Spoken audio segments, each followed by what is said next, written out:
السلام علیکم ورحمۃ اللہ وبرکاتہ۔ بسم اللہ الرحمن الرحیم۔ الحمد للہ والصلاة والسلام علی رسول اللہ وعلی آلہ وصحبہ ومن والاه وبعد۔ معزز خواتین و حضرات، مسئلہ ہے قرآن خوانی کے حوالے سے حسب معمول دو تین نقطے آپ کی خدمت میں عرض کرنا چاہوں گا۔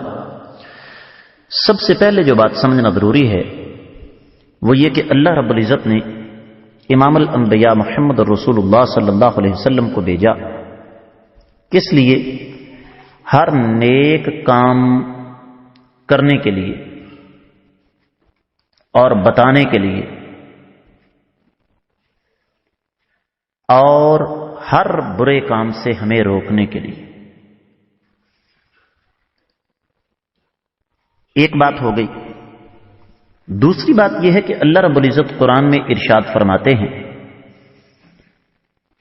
الیوم اکملت لکم دینکم واتممت علیکم نعمتی ورضیت لکم الاسلام دینا۔ آج ہم نے اپنا دین تم پر مکمل کر دیا، اپنی نعمت تم پر تمام کر دی، اور اسلام کو بطور دین تم پر نازل کر کے ہم راضی ہو گئے۔ اس کا مطلب یہ ہوا کہ دین تو مکمل ہو چکا ہے، دین میں کوئی کمی بیشی نہیں ہو سکتی۔ تیسری بات جسے سمجھنا ضروری ہے وہ یہ کہ امام الانبیاء محمد الرسول اللہ صلی اللہ علیہ وسلم نے ہمیں ایک ایک بات کھول کھول کر ہمیں سکھائی۔ مثال کے طور پر اللہ کے نبی صلی اللہ علیہ وسلم کی وفات کے بعد کا واقعہ ہے۔ امام دارمی نے اس روایت کو اپنی سنن کے مقدمے میں نقل فرمایا کہ کوفہ کی ایک مسجد میں ایک آدمی کھڑا ہوا اور کہتا ہے کہ سب لوگ مل کر با آواز بلند 100 دفعہ سبحان اللہ، 100 دفعہ الحمدللہ اور 100 دفعہ اللہ اکبر کہو۔ اختصار کے تقاضوں کے پیش نظر میں اس حدیث کی عبارت آپ کو نہیں سنا رہا، ورنہ عربی عبارت پیش کی جا سکتی ہے۔ اسی محفل میں سیدنا ابو سعید خدری رضی اللہ تعالیٰ عنہ موجود تھے۔ سوچ میں پڑ گئے کہ میں نے یہ بات نبی علیہ الصلوۃ والسلام سے نہیں سنی، نہ ہی آقا علیہ السلام کا طریقہ ہے میرے علم کے مطابق، لیکن کہنے لگے عین ممکن ہے مجھ سے ایک بڑے عالم سیدنا عبداللہ بن مسعود رضی اللہ تعالیٰ عنہ یہاں پر موجود ہیں، تو عین ممکن ہے انہیں پتا ہو۔ تو وہ وہاں پر تشریف لے گئے اور ان سے یہ گزارش کی کہ حضور ایک آدمی یہ بات کر رہا ہے۔ تو سیدنا عبداللہ بن مسعود رضی اللہ تعالیٰ عنہ نے اسی وقت ایک لمحے کی تاخیر کے بغیر بڑی تیزی کے ساتھ چلنا شروع کیا، اور وہاں پر پہنچ کر ایک بات کہی۔ الفاظ ہیں حدیث کے کہ اے نبی کریم، یا امت محمد صلی اللہ علیہ وسلم، ہؤلاء ثیاب رسول اللہ صلی اللہ علیہ وسلم لم تبلا وہؤلاء اوانی رسول اللہ صلی اللہ علیہ وسلم لم تنکسر وہؤلاء صحاب رسول اللہ صلی اللہ علیہ وسلم متوافرون۔ اے نبی علیہ الصلوۃ والسلام کی امت، اللہ سے ڈر جاؤ۔